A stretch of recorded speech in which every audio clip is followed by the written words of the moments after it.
तो जय हिंद दोस्तों, स्टार्ट करते हैं एक और नई वीडियो। देखो, इसमें मैं आपको कुछ इम्पोर्टेंट चीज़ें बताने वाला हूँ। आज हम बात करेंगे वाई ग्रुप पे। वैसे आपके एग्ज़ाम हो सकता है एक्स ग्रुप का हो, और हो सकता है कि एक्स ग्रुप और वाई ग्रुप दोनों का हो, या फिर ये भी हो सकता है कि वाई ग्रुप और नर्सिंग असिस्टेंट दोनों का हो।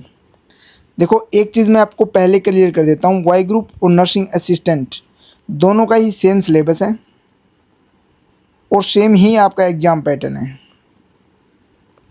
तो आपको यह नहीं पूछना कि सर नर्सिंग असिस्टेंट के लिए अलग है क्या, वाई ग्रुप के लिए अलग है क्या। दोनों का ही सेम सिलेबस और सेम एग्ज़ाम पैटर्न है, तो आपको एक ही तैयारी करनी है। अब हम बात कर लेते हैं सबसे पहले इम्पोर्टेंट चीज़ें कि इस वीडियो में मैं आपको क्या क्या बताने वाला हूँ। मैं इस वीडियो में आपको रागा का कंप्लीट स्ट्रेटेजी बताऊँगा कि आप 30 में से 30 कैसे स्कोर कर सकते हैं। देखो, 30 में से 30 स्कोर करना थोड़ा सा हार्ड होता है, क्योंकि एक एग्ज़ाम, जो भी एग्ज़ामिनर जब एग्ज़ाम बनाता है तो एक चीज़ उसके ध्यान में यह होती है, मान के चलो जैसे 100 नंबर का वो एग्ज़ाम बनाता है तो वह कुछ ऐसे काम करता है जैसे कि 50 नंबर वो इजी टास्क ले लेंगे, मतलब इजी क्वेश्चन ले लेंगे, और 30 जो क्वेश्चन है वो मॉडरेट ले लेंगे, और 20 क्वेश्चन है वो बिल्कुल ईजी हार्ड ले लेंगे, बहुत हार्ड। अब देखो, इसमें क्या करते हैं, आपके मोस्टली बच्चों के सुने होंगे आपने कि वो लगभग 60 क्वेश्चन तो सही कर लेते हैं, ऑलमोस्ट काफ़ी बच्चे सही कर लेते हैं। लेकिन जब आप 60 से 70 क्वेश्चन तक जाते हैं तो थोड़ा हार्ड लगता है, और 70 से 80 तक जाते हैं तो और हार्ड लगता है। क्यों? क्योंकि वो इजी वाले कंप्लीट कर चुके होते हैं और मॉडरेट वाले में थोड़ा थोड़ा फंस रहे होते हैं या जो भी है। लेकिन अगर आप पढ़ोगे तो 100 में से 100 भी कंप्लीट कर सकते हो, लेकिन आपको पढ़ने का तरीका होना चाहिए। क्योंकि कई बालक क्या करते हैं, जैसे कि एक हार्ड क्वेश्चन देख लिया, उसके पीछे पड़ जाते हैं, उसमें अपना टाइम वेस्ट कर देते हैं। तो आपको इस तरह से टाइम ज़ाया नहीं करना है। मैं आपको एक कंप्लीट स्ट्रेटेजी बताऊंगा कि उसी के हिसाब से आपको पढ़ना है। देखो, एग्ज़ाम में क्या पढ़ना है और आपका फेवरेट क्या है, और एक एग्ज़ाम की डिमांड क्या है, ये दोनों ही चीज़ अलग अलग हैं। आपका फेवरेट और एग्ज़ाम की डिमांड, आपको कैसे चलना चाहिए। आपको हमेशा एग्ज़ाम की डिमांड के हिसाब से चलना चाहिए, न कि जो आपका फेवरेट है। मान के चलते हैं कि आपका पॉलिटी आपको बहुत ही अच्छा चैप्टर लगता है और आप वाई ग्रुप की तैयारी कर रहे हैं, आपको पॉलिटी बहुत अच्छा लगता है, आप पॉलिटी को रोज़ आधी घंटा पढ़ते हो, और वहीं आपको रीजनिंग बिल्कुल भी बकवास लगता है, आप रीजनिंग नहीं पढ़ पाते हो, तो ये आपकी हार होगी। ठीक है, चाहे आपको अच्छा लगे या आपको बुरा लगे, लेकिन आपको पढ़ना वैसे ही है जैसे एग्ज़ाम की डिमांड है। और आपके एग्ज़ाम की डिमांड क्या है वो अब देख लेते हैं।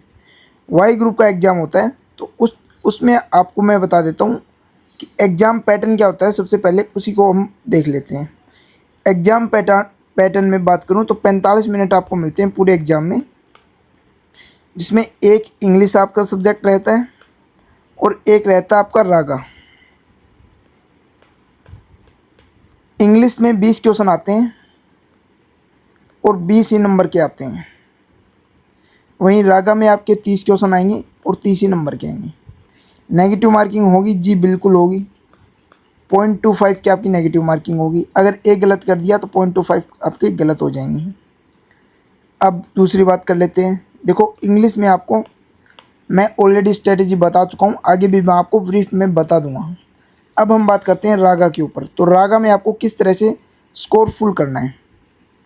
देखो, इंग्लिश में आपको टोटल 20 मिनट्स मिलती हैं, और वहीं बाकी 45 मिनट का शेष 25 मिनट आपको मिलती है रागा के लिए। तो टाइमिंग आपको ध्यान में रखनी ही रखनी है। अब बात कर लेते हैं रागा में क्या क्या रहता है। रागा में सबसे पहले रीजनिंग, फिर रहती है आपकी maths, and then GK. Reasoning के 15 क्वेश्चन आते हैं, वहीं मैथ्स के लगभग 7 से 8 क्वेश्चन पूछे जाते हैं, और जीके भी लगभग 7 से 8। यानी अगर मैथ्स के 7 आ गए तो जीके में 8, और जीके में अगर 8 आ गए तो मैथ्स में 7। लगभग मैथ्स में 7 ही क्वेश्चन पूछे जाते हैं। अब हम बात कर लेते हैं एक बड़े पोर्शन की, रीजनिंग की।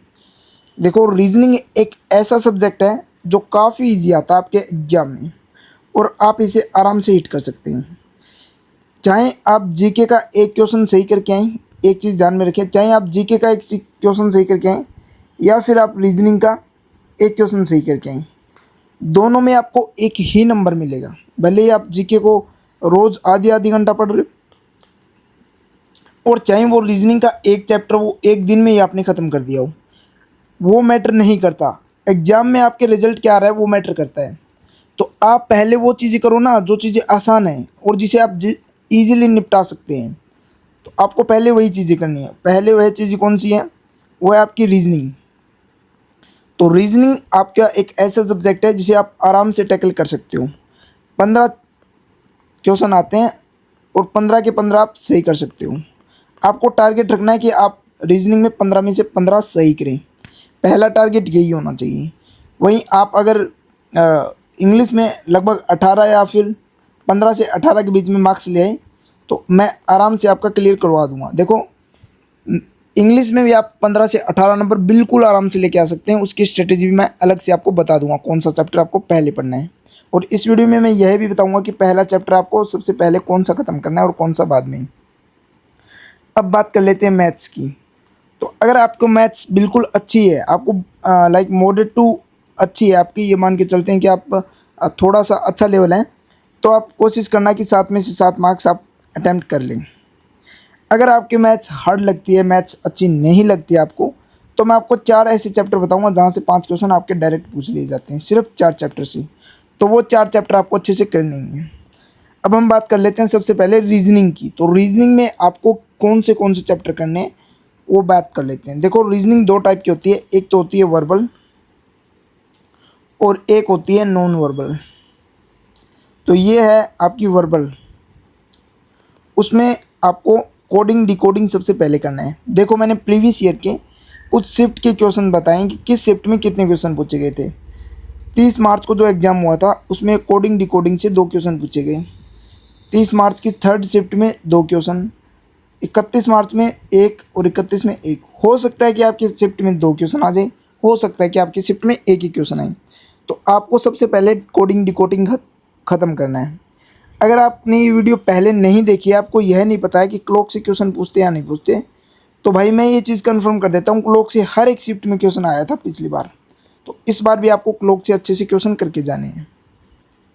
आपको ये सब पढ़ना कहाँ से है वो मैं आपको लास्ट में बता दूंगा। सब मटेरियल कहाँ पर मिलेगा आपको। Odd one out, odd one out से भी एक क्वेश्चन आया था।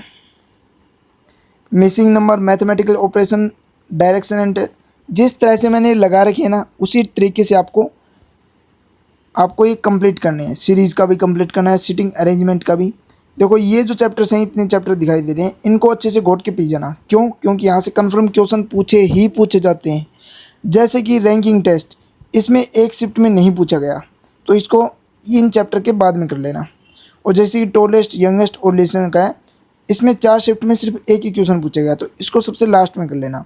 बट ये गलती बिल्कुल मत करने देना कि सबसे पहले ये चैप्टर पढ़ने को बैठ जाओ, इसमें टाइम ज़ाया कर दो। नहीं, आपको टाइम उतना ही देना है, उसके हिसाब से ही देना है जितना उसका एग्जाम वेटेज है। यानी कोडिंग डिकोडिंग को सबसे पहले और अच्छा टाइम देना है, फिर क्लॉक को अच्छा पढ़ना है अच्छे से, उसके कंसेप्ट, और फिर प्रैक्टिस लगानी है। ठीक है, इसमें टोटल लगभग 10 क्वेश्चन आपके नॉन वर्बल से पूछे जाएंगे और आपको इसी हिसाब से इन चैप्टर्स की प्रैक्टिस करनी है। अब हम बात कर लेते हैं भाई नॉन वर्बल की। तो नॉन वर्बल में ये लगभग 5 चैप्टर हैं। इन चैप्टर्स को ही आपको अच्छे से करना है। हर 5 चैप्टर में एक क्वेश्चन आता है। 5 ये चैप्टर्स को अच्छे से घोट के पी जाना है। ठीक है, क्योंकि हर एक चैप्टर से एक क्वेश्चन आएगा ही आएगा। एक एनालॉजी का आएगा, फिगर का आएंगे, कंप्लीट फिगर का, एंड आपका ओड वन आउट का आएगा। ये आएगा डायग्राम वाला। वहाँ पर ओड वन आउट लाइक आपको बोल दे कि सेब, बनाना और मैंगो और कोई भी एक सब्जी का नाम दे दे, तो वहाँ पर इस तरह का। और यहाँ पर ओड वन आउट होगा, आपका कोई तस्वीर दे दे, जैसे कि मान के चले ये हो गया और ये हो गया और ये हो गया एंड ये हो गया। तो इसमें आपको ओड वन आउट है, क्योंकि ये गोल है, इसकी एक भी नहीं है दिशा, तो इस तरह से आपको एक भी साइड नहीं है, तो ये आपका ओड वन आउट होगा। इस तरह से आपको फिगर्स में मिलेंगे यहाँ पर, और वहाँ पे भी ओड वन आउट वर्बल के फॉर्म में मिलेंगे। मिरर इमेज कन्फर्म आइए, तो ये वो चैप्टर्स हैं जिनको आपको अच्छे से घोट के पी जाना है। इन सब का मटेरियल मैं आपको लास्ट में बता दूंगा कहाँ मिलेगा। अब हम बात करते हैं मैथ्स की। तो देखो, मैथ्स का मैं ऑलरेडी बता चुका हूँ, लगभग 7 से 8 क्वेश्चन आपके एग्जाम में पूछे जाते हैं। तो ये आप एक बार इसका स्क्रीनशॉट ले लीजिएगा। ये आपके कंप्लीट चैप्टर्स रहते हैं मैथ्स के, लेकिन घबराना नहीं है। इन सबको देख के ये मत सोचो कि हाँ यार इतने सारे चैप्टर्स। हो सकता है कि आप पढ़ने बैठ जाओ, सबसे पहले आप ट्रेन का कंसेप्ट लेके बैठ जाओ, है ना, पार्टनरशिप का लेके बैठ जाओ, और इस तरह से आप लेके बैठ जाओ। आपको पता ही नहीं है, परसेंटेज आप सबसे ज़्यादा पढ़ने लगो, आपको यह पता ही नहीं है कि कहाँ से क्वेश्चन पूछा जाता है। तो इसीलिए मैंने ये वीडियो बनाई है। आपको सबसे पहले, अगर आप मैथ्स में अच्छे हैं तो सारे चैप्टर्स जो हैं मैं आपको हाईली रिकमेंड करूँगा, सारे चैप्टर्स आप कंप्लीट कर लें जिन्हें 7 में से 7 चाहिए। क्योंकि जिसकी मैथ्स और रीजनिंग अच्छी है ना, वो एक काम कर सकता है, 7 + 15, यहाँ से लगभग 22 आपके बन जाते हैं नंबर।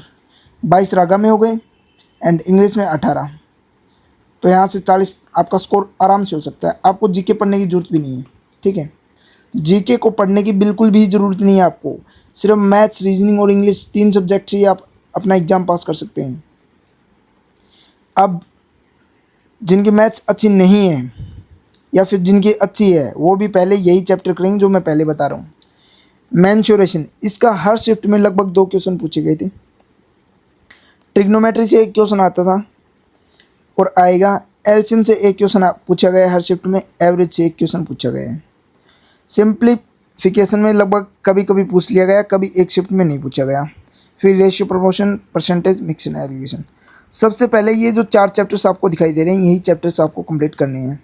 उसके बाद ये 4 चैप्टर्स कंप्लीट करने हैं, और उसके बाद जो मैंने ऊपर आपको पोर्शन बताए, इनमें से कुछ रह गया तो ये पोर्शन कंप्लीट कर लेना। Got it. मैं ये नहीं कह रहा बिल्कुल भी कि अगर आपने ये 4 चैप्टर्स पढ़ लिए तो आपके 7 में से 7 आ जाएंगे, बिल्कुल नहीं आएंगे। यहाँ से आपके 5 नंबर, लगभग 5 नंबर, हो सकता है कि आपके 4 नंबर भी आ जाए, और हो ये भी सकता है कि इस बार एचसीएफ और एलसीएम से ना पूछें और इन 3 चैप्टर से पूछ लें। लेकिन हर बार जो रहता है पैटर्न उसी के हिसाब से चलता है। कोई एसएससी का एग्ज़ाम नहीं है इसका जो शेड्यूल या फिर आपका पुलिस प्रशासन पूछ लिया या फिर कहीं से भी उठा के पूछ लिया, ऐसा कुछ नहीं है। इसीलिए मैं आपको इसका बता रहा हूँ। तो लगभग 4 चैप्टर्स हैं और 4 चैप्टर्स में आपके 5 क्वेश्चंस बनने हैं सही। तो पहले ये 4 चैप्टर्स को अच्छे से घोट के चले जाना। मेंसुरेशन में कुछ नहीं है, बस फॉर्मूले हैं वो याद कर लेना, उसी के बेस के ऊपर रहेगा। ट्रिग्नोमेट्री में आप वैल्यू पुटिंग का देख सकते हो एक, और एक जो चेंजेबल है उसके हिसाब से। एलसीएम एचसीएफ अच्छे से करके चले जाना। एवरेज तो काफ़ी इजी है, एवरेज भी करके चले जाना। बाकी ये 4 चैप्टर भी कर लेना, ठीक है। अब मैंने मैथ्स की आपको बता दिया कि किस तरह से करने हैं। अब बारी आती है आपकी जीके की। तो जीके आपको पता है एक महासागर है, बहुत बड़ा सागर है भाई। जीके को जितना पढ़ोगे उतना कम है, लेकिन आपको दिमाग से खेलना है।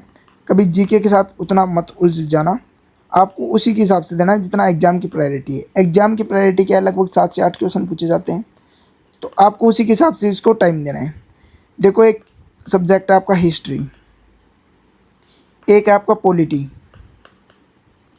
एक आपका जियोग्राफी, एक आपका static GK,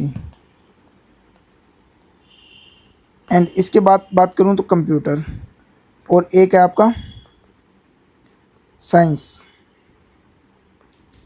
and last important current affair. तो गाइज आपको क्या करना है, आपको करना यह है कि सबसे पहले आपको फिनिश करनी है क्या, हिस्ट्री। हिस्ट्री से कितने क्वेश्चन आते हैं सर, इसको फिनिश करें। हिस्ट्री से सिर्फ 1 क्वेश्चन पूछा जाता है, पॉलिटी से भी 1 क्वेश्चन पूछा जाता है, जियोग्राफी से भी लगभग 1 क्वेश्चन, स्टैटिक जीके से भी कभी कभी 1 क्वेश्चन पूछ लेते हैं, या फिर हो सकता है स्टैटिक जीके से ना पूछे तो ज्योग्राफी से हटा दें। और कंप्यूटर एंड साइंस, यहाँ से लगभग 1 क्वेश्चन पूछा जाता है। करंट अफेयर की बात करूँ मैं तो यहाँ से लगभग 2 से 3 क्वेश्चन आपके एग्जाम में फंसते हैं, तो सबसे इम्पोर्टेंट यही हो गया। अब करंट अफेयर में आपको अभी तक जिन्होंने पेड कोर्स ले रखा है, अभी तक आपको पीडीएफ नहीं मिली होगी, लेकिन आपको मैं लगभग 15 या 20 दिन रहेंगे तो मैं आपको पीडीएफ प्रोवाइड करवा दूंगा। देखो, अब आपको हिस्ट्री को किस तरह से पढ़ना है। क्या सर हम कंसेप्ट पढ़ें? नहीं, आप कंसेप्ट मत पढ़ो। 6 से लेकर 12 तक जितनी भी एनसीईआरटी हैं, सारी एनसीईआरटी को पढ़ लो। नहीं ब्रदर, ऐसा कुछ नहीं करना आपको। आप यूपीएससी का एग्ज़ाम नहीं दे रहे, आप किसका एग्ज़ाम दे रहे हैं? इंडियन एयरफोर्स वाई ग्रुप का एग्ज़ाम दे रहे हैं, जिसमें सिर्फ 1 नंबर की हिस्ट्री आती है, तो उसी के हिसाब से आपको पढ़ना है। तो हिस्ट्री के टॉप 500 क्वेश्चंस मैंने आपको प्रोवाइड करवा दिए, इनको अच्छे से रट के घोट के चले जाना। साथ में आप जब मॉक टेस्ट दोगे ना, मॉक टेस्ट में आपको कुछ न्यू क्वेश्चंस देखने को मिलेंगे जो कि आपके प्रीवियस ईयर क्वेश्चंस के ऊपर होंगे, और हो सकता है कि आपको एग्जाम में एज इट इज़ देखने को मिल जाएंगे।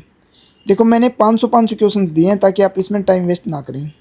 हर किसी का 500 क्वेश्चन दिया है। हो सकता है कि मैंने 500 दिए, इसमें से हिस्ट्री का एक भी क्वेश्चन ना आए, कोई अलग क्वेश्चन पूछ लिया जाए, लेकिन अगर ऐसा होगा तो ये भी मान के चलिए कि पॉलिटी और ज्योग्राफी से कन्फर्म मेरे 500 दिए इस क्वेश्चन में से ही आएगा। हो सकता है कि तीनों में से एक एक क्वेश्चन मैंने दिए हैं, 500 में से 500 आ जाएं, ठीक है, क्योंकि हाईली रिकमेंड क्वेश्चंस जो आपके एग्जाम में बार बार पूछे जाते हैं वही मैंने क्वेश्चंस दिए हैं। तो पूरे चांसेस हैं, 90% चांसेस हैं कि जो क्वेश्चंस मैंने आपको प्रोवाइड करवाए हैं, जो क्वेश्चंस मैंने आपको दिए हैं, उन्हीं क्वेश्चंस में आपके से क्वेश्चन फंस जाएंगे। Got it? तो आपको किस तरह से करना है, 500 क्वेश्चन ही पढ़ने हैं, और उसके बाद आपको करंट अफेयर की कोई टेंशन लेने की ज़रूरत है नहीं, तो आप आराम से स्कोर कर लेना। अब एक चीज़ और इम्पोर्टेंट है कि सर फाइनल स्कोर हमें कितना करना चाहिए। देखो वो स्टेट वाइज अलग अलग कट ऑफ रहती है, और वो मैंने आपको बता दिया ऑलरेडी कि किस स्टेट की कितनी कट ऑफ है। वो इसी चैनल दीप केडी पे आप जाके पीछे वीडियो देख सकते हैं। तो लगभग आपको मान के चलना है कि आपको 40 स्कोर करना ही करना है 50 में से। अब 40 स्कोर कैसे करोगे? 40 स्कोर ऐसे करोगे। एक चीज़ और है, इसमें फ़ेज़ 2 होता है। फ़ेज़ 2 में आपको पता है कि ग्रुप डिस्कशन होता है। काफ़ी बच्चे बाहर हो जाते हैं। क्यों हो जाते हैं? मेरे को पता है क्यों हो जाते हैं। आपको बाहर नहीं होने देंगे, टेंशन मत लो। आपको कुछ चीज़ें होती हैं, टैक्टिक्स होती हैं, ट्रिक्स होती हैं। आप में क्या चीज़ें होनी चाहिए, क्या चीज़ें ऑफिसर्स को पसंद है कि वो आपके अंदर क्या देखते हैं, क्या आपकी इंग्लिश स्पीकिंग देखते हैं या फिर कुछ और देखते हैं, वो सब मुझे पता है क्योंकि मैंने 3 बार क्लियर कर रखा है। तो अच्छे से पता है कि किस तरह से आपको वो चीज़ें हैंडल करनी है, वो मैं आपको बता दूंगा। फ़ेज़ 2 की टेंशन आपको बिल्कुल भी नहीं लेनी है। हाँ, हो सकता है कि आपको रनिंग की टेंशन हो, तो रनिंग अभी से स्टार्ट कर देना, क्योंकि आपकी रनिंग भी जल्दी स्टार्ट होने वाली है, ठीक है, आपके एग्ज़ाम के कुछ 1 महीने के बाद ही लगभग। एंड अब देख लेते हैं कि आपके एग्ज़ाम में आपको 40 मार्क्स किस तरह से करने हैं।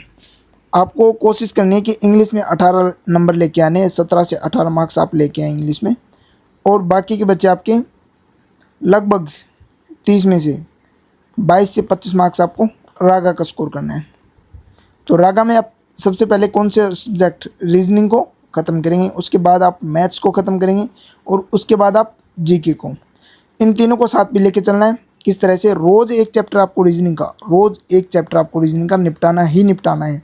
चाहे कुछ भी मत पढ़ो, सबसे पहले आपको रीजनिंग ख़त्म करनी है। चाहे कोशिश करना कि सुबह उठते उठते ही आप जीके का कोई भी पढ़ो। हो सकता है हिस्ट्री की आप टॉप 500 की सीरीज़ चला रहे हो, या फिर कोई भी क्लासेस आपने स्टार्ट करके है तो वो पढ़ो। ज़रूरी नहीं मैं मेरे से कोर्स पढ़ो, दुनिया भर के कोर्स हैं, जहाँ से भी पढ़ना है पढ़ो, लेकिन मैंने अपना बेस्ट दे रखा है जितना मुझे एक्सपीरियंस है उसके हिसाब से। तो सबसे पहले आपको जीके सबसे पहले क्यों? क्योंकि जीके एक ऐसा सब्जेक्ट है जो आपको याद करना होता है, और आपको याद करने वाली चीज़ें सुबह सुबह फ्रेश माइंड के साथ आप पढ़ सकते हैं। तो जीके आपको सुबह सुबह 1 घंटे रोज़ पढ़नी है, ठीक है, 1 घंटे आपको रोज़ आपको इसको देना है। हिस्ट्री या फिर ज्योग्राफी या स्टैटिक जीके से आप स्टार्ट कर सकते हैं। अगला पोर्शन हो गया हिस्ट्री का 1 घंटा, या फिर ये मान के चलो कि जीके का 1 घंटा।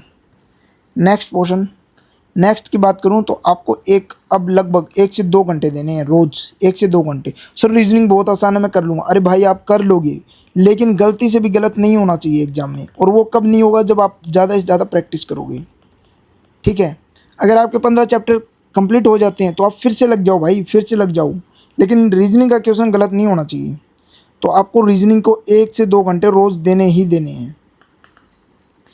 अब बात कर लेते हैं आपकी मैथ्स की। तो मैथ्स को लगभग 2 घंटे आपको रोज़ देने हैं मैथ्स को। ये आपका रहना चाहिए टाइम टेबल रागा का। और आपको, क्योंकि देखो 40% आपकी आती है इंग्लिश, 40% मतलब 20 क्वेश्चन आते हैं आपके इंग्लिश के, ठीक है, 20 क्वेश्चन इंग्लिश के आते हैं, तो इसके हिसाब से इंग्लिश को देनी है। इंग्लिश को आपको रोज़ लगभग 2 घंटा देने हैं। 2 घंटे में 1 घंटे आपको वोकैब को देनी है, और 1 घंटे आपको देने हैं ग्रामर और कॉम्प्रहेंशन को। अब ये सारी चीज़ें मैंने तमाम चीज़ें आपको प्रोवाइड करवा रखी हैं, और जिन्होंने ले रखा है उन्हें तो मालूम है कि कॉम्प्रहेंशन भी दे रखा है उनको, और वोकैब भी दे रखी है, और ग्रामर भी दे रखी है। हर एक टॉपिक वाइज मैंने आपको रीजनिंग के चैप्टर्स दे रखे हैं, टॉपिक वाइज आपको मैथ्स के दे रखे हैं और जीके के लिए दे रखे हैं टॉप 500 क्वेश्चंस हर सब्जेक्ट के। तो इसको आप अपने हिसाब से शेड्यूल करके पढ़ लीजिएगा रोज़ के रोज़। आपको अभी तक ये मटेरियल नहीं मिला है तो आप 99 इस नंबर पे मैसेज करके व्हाट्सएप पे आप ले सकती हैं 9950654849। व्हाट्सएप मैसेज कर देना, आपको छोटी सी अमाउंट पे करनी होगी, उसके बाद आपको ये मटेरियल मिल जाएगा और आपको मैं ग्रुप में ऐड कर लूँगा। ठीक है दोस्तों, और बाकी आपको मैंने जिस तरह से बताया ना उसी तरह से पढ़ना है। अगर इस चैनल पे आप नए हैं तो इसे सब्सक्राइब ज़रूर कर लीजिएगा, क्योंकि आने वाले एग्जाम्स के लिए मैं आपको बहुत बेस्ट स्ट्रेटेजी बताता रहूँगा। धन्यवाद।